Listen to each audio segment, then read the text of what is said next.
In this video, traders, we're going to look at the best practices for drawing support and resistance lines and zones on MT4. Stay tuned. Hey guys, warm welcome to you. Thank you for joining me. All right, so this video is sponsored by, there's a link to them in the description below for your CFDs, your Forex, your stocks, your cryptocurrencies, indices, all that good stuff. Go and check them out. There are 3 different account types.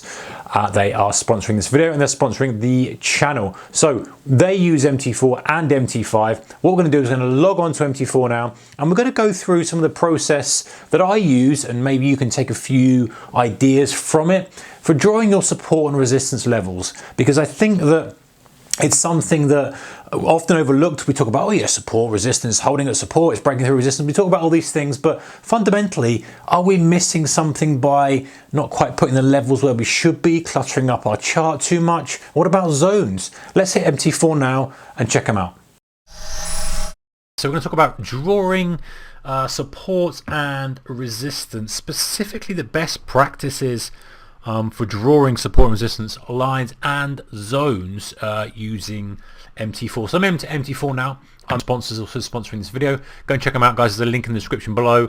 Your currency pairs, your indices, commodities, and even cryptos. And of course, they use a good old MT4. So what I want to talk about really is support and resistance. Now, I'm on a 15-minute chart of the Dow here, and it could be anything. You know, you could have yen, you could have CHF, you can have whatever you want, but I'm just going to use this.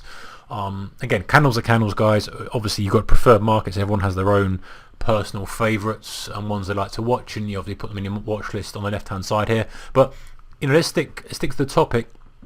And what I'm really trying to do, or what we're really trying to do when we're putting our support and resistance on our chart, is the first thing is, let's not make things too cluttered. You know, it's too easy for people to just draw so many lines, and you almost can't argue because they're all valid levels. You know, so let's say, for example, we had this Dow, we've got a 15-minute chart up here, candlestick chart, and MT4, we're just clicking this horizontal line on the toolbar at the top here, and let's say, you know, we had something here. You know, we could equally have something here as well. We could equally have something, you know, maybe here and here and here, and it just gets too busy. And I prefer to be very, very of the mind that less is more. Okay, you've got, you know, what you really want to do, or my test, if you like, my litmus test for support and resistance is this, is that it has to literally jump out the page at me straight away, and those are, or jump out the screen at me, should I say, straight away. And that is exactly where I want to put on resistance or support level. So straight away with this, we've got multiple days. We can go back further, but you know, we don't need to. We don't need to. If we're on this 15-minute chart, we've got multiple days worth of data here. We can see the action we've got going on. We can see the levels to see where the price position is. If price position was when it was trading down here, then yes, by all means, scroll back, flick to an hourly chart, flick to a daily chart, whatever you need to do. But now we're in this situation. We've got enough. We've got enough price on the screen to give us what we need. Now if we go lower, we know we've got this level, go higher, we've got this level. So first of all, we're literally just saying what is jumping right out in my face, and straight away I'm looking at this level. You know, I don't know about you guys, but when I'm looking at stuff like this, it's like, okay, well this is a clean level. We've got a resistance level here, now then support, breakthrough, very clean, drive lower. Well, that would be an interesting level to look for. Maybe targets for longs, maybe initiating shorts, maybe if your thesis is a broader term long for a swing trading perspective, let the price do this fake out first, push up, hold above, rally, pushing to highs, whatever it may be.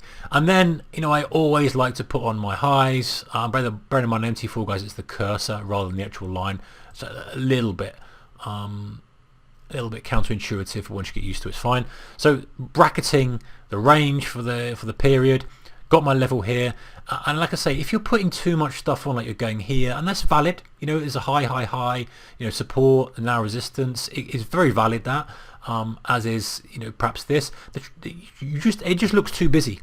You know, there's so much stuff going on, you don't have the clarity. Now what I prefer to do is I prefer to say to myself, right, listen, if it breaks this, then we can start looking a little bit deeper. We can start to say, okay, well, once it breaks this, Where's the next level? Okay, well, there's not a lot of level here.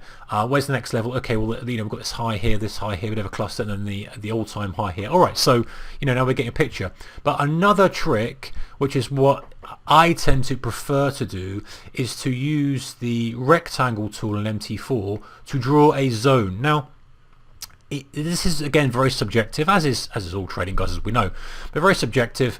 But what this allows you to do is it allows you to really kind of highlight an important level. So let's say you are swing trading. Let's say you're looking for that sweet spot entry, whether that's short, whether that's long, whatever it is. You know, you can say now, even this is quite a fat zone as well. You can say, hey, listen. If price gets into this zone, it's been in that, it's happy in that zone. Maybe that's a magnet for price. Maybe it's going to be a kind of trampoline, if you like, a springboard for it to rotate back off again.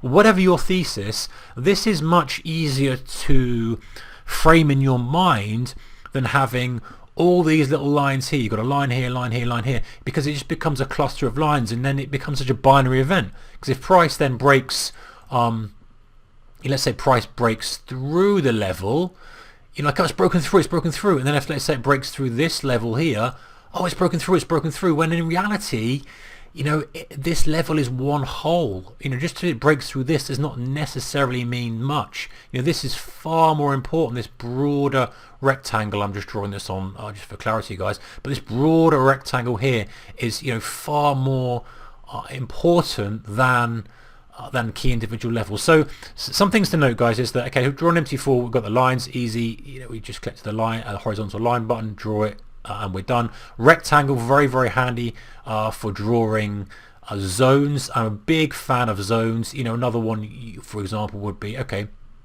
let's put a zone down here.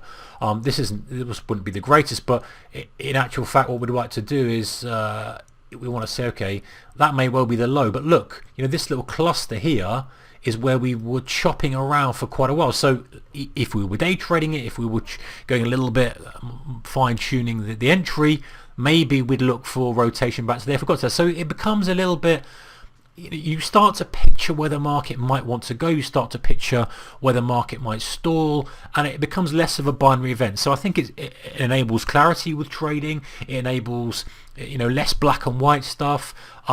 Yes, there's a time and a place definitely for drawing your individual lines. Very easy to do. Draw them in when they're obvious. They're obvious when they're jumping out at you straight away. When you've got areas that are interest, the rectangle's a great function. So a nice combination of the two starts to help you frame where the market might want to go, where you might want to do some business, where you might want to initiate a stop.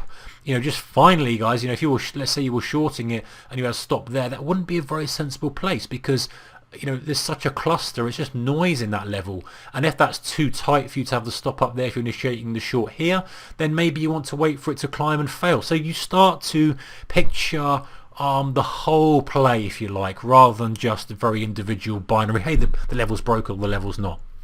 Alright, guys, video, like I say, sponsored by the use MT4 and MT5 your choice. Forex, currency pairs, indices, commodities, cryptos, US stocks, all that other good stuff. So link in the description below if you're interested. Hit it, go and check them out, see if they're right for you. Take care, guys, bye bye.